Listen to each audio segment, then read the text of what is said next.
வணக்கம். ஜோதிடத்தில் இந்த காலையில் 9 மணிக்கு வேலை ஆரம்பித்தா சாயந்தரம் 5 to 6 மணி வரைக்கும் வேலை செய்யக்கூடிய ஜாதகங்கள், அதாவது அந்த ருட்டீன் ஜாப், வேலையே இல்லை அப்படின்னு சொல்லக்கூடிய ஜாதகங்கள் ரொம்ப ரேருங்க. ஏதோ ஒரு வேலை இருக்கும். உண்மையான வேலை, சம்பாதிக்கக்கூடிய வேலை இல்லைனாலும் சொந்த வேலை இல்லை ஊருக்கு உழைக்கும் உத்தமர்கள் தான் அதிகமாக இருப்பார்கள். ஏதோ ஒரு வேலை இருந்துகிட்டே தான் இருக்கும். நிறைய பேர் ஃபீல் பண்ணுறாங்க, இந்த யங்ஸ்டர்ஸ்லாம் இந்த 40 வயதுக்குள்ளே இருக்கிறவங்க திடீர்னு வேலை போயிடுச்சுன்னா வேலையே இல்லை.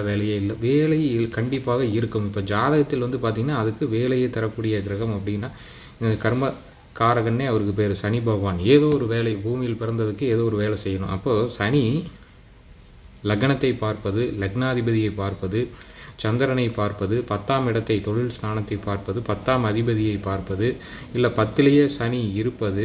இந்த உதாரண ஜாதகம் பாருங்கள், மீன லக்னம் 10ல் சனி, இந்த மாதிரி அமைப்பெல்லாம் இருக்குது. இல்லை தர்ம கர்மாதிபதி யோகம் 9, 10 கூடையவர்கள் சேர்ந்திருப்பது ஜாதகத்தில், அல்லது சனி குரு, பொதுவாக சனி குரு இப்படி பார்ப்பது, அல்லது சனி குரு ஒரே ராசியில் சேர்ந்திருப்பது, இந்த மாதிரிலாம் இருந்தால் கண்டிப்பாக வேலைன்னு ஒன்று இருக்கும். அவர்களால் சும்மாக இருக்க முடியாது. ஏதோ ஒரு வேலையை ஊர் வேலையாக இழுத்து போட்டு செய்வாங்க, பொதுப்பணி அந்த மாதிரி. அப்போது ஏன் பயப்படணும்? கண்டிப்பாக வேலை எல்லாருக்குமே உண்டு. சேனல் சப்ஸ்கிரைப் பண்ணுவாங்க, ஃபேஸ்புக், இன்ஸ்டா ஃபாலோவர். நன்றி.